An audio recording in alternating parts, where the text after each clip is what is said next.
Court ನಲ್ಲಿ ನೇಮಕಾತಿ ಆಗಿದೆ. 10ನೇ ಪಾಸ್ ಆದವರಿಗೆ, ಡಿಪ್ಲೊಮಾದವರಿಗೆ ಮತ್ತು ಸೆಕೆಂಡ್ PUC ಪಾಸ್ ಆದವರಿಗೆ ಅವಕಾಶ ಕೊಟ್ಟಿದ್ದಾರೆ. ಇಲ್ಲಿ ಗುಡ್ ನ್ಯೂಸ್ ಏನಪ್ಪಾ ಅಂದ್ರೆ, ಪ್ಲಸ್ ಪಾಯಿಂಟ್ ಏನಂದ್ರೆ ಮೆರಿಟ್ ಮೇಲೆ ಮತ್ತು ಸಂದರ್ಶನ ಮೂಲಕವಾಗಿ ಆಯ್ಕೆ ಮಾಡ್ತಿದ್ದಾರೆ.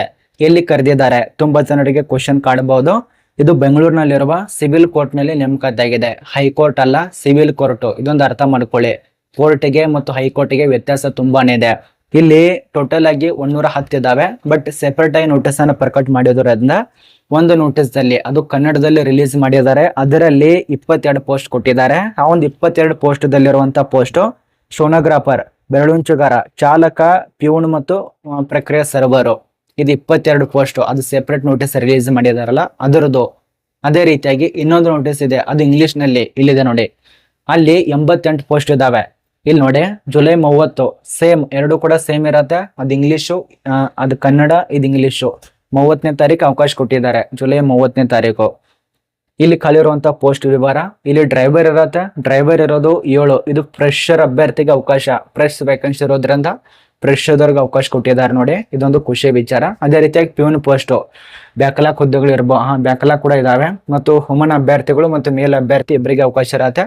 ಈ ಒಂದು ಪೋಸ್ಟ್ 88 ಪೋಸ್ಟ್ ಇರತ್ತೆ ನೋಡಿ. ನಿಮ್ಗೆ ಯಾವುದು ಬೇಕು, ಅದು 22 ಪೋಸ್ಟ್ ಇತ್ತಂದ್ರೆ ಅದಕ್ಕೆ ಅಪ್ಲಿಕೇಶನ್ ಹಾಕೊಳ್ಳಿ, ಅಥವಾ ಈ ಒಂದು 82 ಪೋಸ್ಟ್ ಇದಿಲ್ಲ ಅದಕ್ಕೆ ಅಪ್ಲಿಕೇಶನ್ ಹಾಕ್ಬೋದು. ಎರಡು ನೋಟಿಸ್ ಬಗ್ಗೆ ನಾನು ಒಂದೇ ಹೊಡೆದಲ್ಲಿ ಚರ್ಚೆ ಮಾಡ್ತೇನೆ, ಕೊನೆಸನಕ ನೋಡಿ. ಅದೇ ರೀತಿಯಾಗಿ ಕರ್ನಾಟಕದಲ್ಲಿ ಕೃಷಿ ಇಲಾಖೆ ಒಂದು ನೇಮಕಾತಿ ಆಗಿದೆ. ಅದು ಗೊತ್ತಿದೆಯಾ ಅಥವಾ ಗೊತ್ತಿಲ್ಲ ಅಂತ ನನಗೆ ಗೊತ್ತಿಲ್ಲ, ಬಟ್ ನೇಮಕಾತಿ ಆಗಿದೆ. ಅದರ ಬಗ್ಗೆ ಕೂಡ ಚರ್ಚೆ ಮಾಡೋಣ. ಬೆಂಗಳೂರಿನಲ್ಲಿ ಆಗಿದೆ ಅದು ಕೂಡ. ಮತ್ತೆ ಇನ್ನೊಂದು ನೇಮಕಾತಿ ಆಗಿದೆ. ಎಲ್ಲ ಚರ್ಚೆ ಇರತ್ತೆ, ಕೊನೆಸನಕ ನೋಡಿ.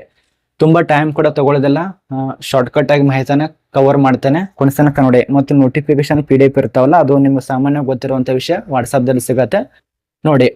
ನೋಡಿ, ಕನ್ನಡದಲ್ಲಿ ರಿಲೀಸ್ ಮಾಡಿದಂತ ನೋಟಿಫಿಕೇಶನ್ ಒಂದ್ಸರಿ ಓಪನ್ ಮಾಡ್ತೇನೆ ನೋಡಿ. ಇಲ್ಲಿ ನೋಡಿ, ನಗರ ಸಿವಿಲ್ ನ್ಯಾಯಾಲಯ, ಇದು ಬೆಂಗಳೂರಿನಲ್ಲಿ ಇರತ್ತೆ. ನೇಮಕಾತಿ ಅಧಿಸೂಚನೆ 30 ಜುಲೈ 2026 ಕೊನೆಯ ದಿನಾಂಕ. ಇದು ಆನ್ಲೈನ್ ನಲ್ಲಿ ಅವಕಾಶ ಕೊಟ್ಟಿದ್ದಾರೆ. ಇಲ್ಲಿ ನೋಡಿ, ಶೀಘ್ರ ಲಿಪಿಗಾರ, ಬ್ಯಾಕ್ಲಾಗ್ ಹುದ್ದೆಗಳು ಇರತ್ತೆ. ಹಿಂಬಾಕಿ ಇರೋದು ಬ್ಯಾಕ್ಲಾಗ್ ಹುದ್ದೆಗಳು 5. ಅದೇ ರೀತಿಯಾಗಿ ಈ ಒಂದು ಪೋಸ್ಟ್ ಬೆರಳುಂಚುಗಾರ, ಬ್ಯಾಕ್ಲಾಗ್ ಹುದ್ದೆ ಎಷ್ಟಿದಾವೆ ಅದೆಲ್ಲ ಕೊಟ್ಟಿದ್ದಾರೆ. ಅಂಗವಿಕಲದವರಿಗೆ ಯಾರ್ಯಾರಿಗೆ ಅವಕಾಶ ಇರತ್ತೆ ಅದೆಲ್ಲ ಕೊಟ್ಟಿದ್ದಾರೆ, ನೋಡ್ಕೊಳ್ಳಿ. ಅಪ್ಲಿಕೇಶನ್ ಅಂತೂ ಕರೆದಿದ್ದಾರೆ, ಟೆನ್ಷನ್ ತಗೋಬೇಡಿ. ಇನ್ನೊಂದು ಹೇಳ್ಬೇಕು ನಿಮಗೆ, ಅಪ್ಲಿಕೇಶನ್ ಸ್ಟಾರ್ಟ್ ಆಗೋದು 1/7/2026 ಅಂದ್ರೆ ಜುಲೈ 1ನೇ ತಾರೀಕಿಂದ ಸ್ಟಾರ್ಟ್ ಆಗತ್ತೆ. ಕೊನೆಯ ದಿನಾಂಕ ಇರೋದು 30/7/2026 ರಾತ್ರಿ 12 ಗಂಟೆ ತನಕ ಅವಕಾಶ ಇರತ್ತೆ. ಈ ಹಿಂದೆ ಹೈಕೋರ್ಟ್ ನಲ್ಲಿ ಕರೆದಿದ್ರು ಸುಮಾರು ಎಷ್ಟೋ ಕರೆದಿದ್ರು, ಬಟ್ ಹೈಕೋರ್ಟ್ ನಲ್ಲಿ ಕರೆದಿದ್ರು, ಕೋರ್ಟ್ ನಲ್ಲಿ ಕರೆದಿದ್ದಿಲ್ಲ. ಈಗ ಕೋರ್ಟ್ ನಲ್ಲಿ ಕರೆದಿದ್ದಾರೆ ನೋಡಿ, ಅಪ್ಲಿಕೇಶನ್ ಹಾಕೊಳ್ಳಿ. ನಾನು ನಿಮಗೆ ಬೇಸಿಕ್ ಆಗಿ ತಿಳಿಸ್ಕೊಡ್ತೇನೆ ಎರಡು ಅಧಿಸೂಚನೆ ಬಗ್ಗೆ. ಮೊದಲನೇದಾಗಿ ಈ ಒಂದು 88 ಪೋಸ್ಟ್ ಇದೆಲ್ಲ ಅದರದ್ದು ನೋಡಿ. ಬೆಂಗಳೂರು ಇರತ್ತೆ, ಪ್ಯೂನ್ ಮತ್ತು ಚಾಲಕ 27,000ದಿಂದ 67,000 ತನಕ ಪ್ರತಿ ತಿಂಗಳು ಸಂಬಳ ಇರತ್ತೆ. ಚಾಲಕ ಇರೋದು 7 ಪೋಸ್ಟ್, ಪ್ಯೂನ್ ಇರೋದು 88. 10ನೇ ಪಾಸ್ ಆದವರಿಗೆ ಮತ್ತು ಪದವಿ ಪಾಸ್ ಆದವರಿಗೆ ಅವಕಾಶ ಇರತ್ತೆ. ಡ್ರೈವರ್ ಪೋಸ್ಟಿಗೆ ಅಪ್ಲಿಕೇಶನ್ ಹಾಕೋರು ಚಾಲನಾ ಪರವಾನಗಿ ಇರಬೇಕು, ಇದೊಂದು ಅರ್ಥ ಮಾಡ್ಕೊಳ್ಳಿ. 18 ವರ್ಷದಿಂದ 40 ವರ್ಷದ ತನಕ ಅವಕಾಶ ಇರತ್ತೆ. ಅರ್ಜಿ ಶುಲ್ಕ ಕೂಡ ಇಟ್ಟಿದ್ದಾರೆ. ಸಾಮಾನ್ಯವಾಗಿ ವರ್ಗದವರಿಗೆ 300, ಕ್ಯಾಟಗರಿ 2A 2B ಇದೆಯಲ್ಲ ಅವರಿಗೆ 150, SC ST ಅಂಗವಿಕಲದವ್ರಿಗೆ ಇರೋದಿಲ್ಲ. ಚಾಲನಾ ಪರವಾನಗಿ ಪರೀಕ್ಷೆ ಮತ್ತು ಸಂದರ್ಶನ ಮೂಲಕವಾಗಿ 88 ಪೋಸ್ಟಿಗೆ ನೇಮಕಾತಿ ಇರತ್ತೆ. ಇದು ಕೂಡ 1ನೇ ತಾರೀಕಿನಿಂದ ಸ್ಟಾರ್ಟ್ ಆಗ್ತಾ ಇದೆ. ಇದು ನಿಮಗೆ ನೇಮಕಾತಿ ಬಗ್ಗೆ ಗೊತ್ತಾಯ್ತು. ಇನ್ನು ಎರಡನೇದಾಗಿ ಬೆಂಗಳೂರು ಸಿವಿಲ್ ಕೋರ್ಟ್ ನಲ್ಲಿರುವಂತಹ 22 ಪೋಸ್ಟ್. ಅಲ್ಲಿ ಸ್ಟೋನೋಗ್ರಾಫರು, ಟೈಪಿಸ್ಟು, ಚಾಲಕ, ಪ್ರಕ್ರಿಯೆ ಸರ್ವರು, ಪ್ಯೂನು ಇವುಗಳಿಗೆಲ್ಲ ಅವಕಾಶ ಇರತ್ತೆ. 10ನೇ ಪಾಸ್ ಆದವರಿಗೆ, PUC ಮತ್ತು ಡಿಪ್ಲೊಮಾದವ್ರಿಗೆ ಅವಕಾಶ ಇರತ್ತೆ.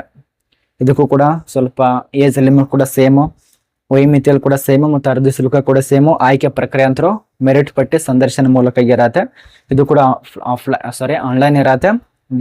ಡೇಟ್ ಕೂಡ ಒಂದೇ ರೀತಿಯಲ್ಲಿ. ನೋಟಿಫಿಕೇಶನ್ ಅಂತರೂ ರಿಲೀಸ್ ಮಾಡಿದ್ದಾರೆ. 2 ನೋಟಿಸ್ ಆಗಿದೆ, ಒಂದಲ್ಲ 2 ನೋಟಿಸ್ ಆಗಿದೆ. ಅಪ್ಲಿಕೇಶನ್ ಹಾಕುವಂತ ವ್ಯಕ್ತಿಗಳು ವುಮನ್ ಮತ್ತು ಮೇಲ್ ಅಂದ್ರೆ ಮಹಿಳೆಯರು, ಪುರುಷರು, ಅಂಗವಿಕಲದವರು ಎಲ್ಲರೂ ಕೂಡ ಅಪ್ಲಿಕೇಶನ್ ಸಲ್ಲಿಸಬಹುದು.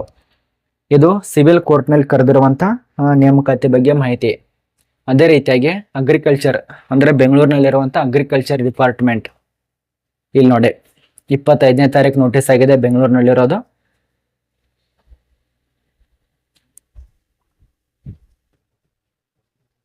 ಒಂದ್ ನಿಮಿಷ ಇದ್ರ ಬಗ್ಗೆ ತಿಳಿಸ್ಕೊಡ್ತೇನೆ ನಾನು ನಿಮ್ಗೆ ಡೀಟೇಲ್ಸ್ ಆಗಿ. 2 ಪೋಸ್ಟ್ ಇದಾವೆ. ತಾಲೂಕು ತಾಂತ್ರಿಕ ವ್ಯವಸ್ಥಾಪಕ ಅಂತ ಹೇಳಿ. ಈ ಒಂದು ತಾಲೂಕಾ ಗುತ್ತಿಗೆ ಆಧಾರದ ಮೇಲೆ ಕೆಲಸ, ಖಾಯಂ ಹುದ್ದೆ ಇರೋದಿಲ್ಲ. ಇದು ಕೃಷಿ ಇಲಾಖೆ. ಇಲ್ಲಿ ನೋಡಿ ಕೃಷಿ ಇಲಾಖೆಯಲ್ಲಿ ಇರತ್ತೆ ಖಾಯಂ ಹುದ್ದೆ ಇರೋದಿಲ್ಲ. ಡೇಟ್ ಬಗ್ಗೆ ಇಲ್ಲಿ ನೋಡಿ 10/7/2026 ಕೊನೆಯ ದಿನಾಂಕ ಆಗಿರುತ್ತೆ. ಅಷ್ಟರೊಳಗಾಗಿ ಅಪ್ಲಿಕೇಶನ್ ಹಾಕಬೇಕು.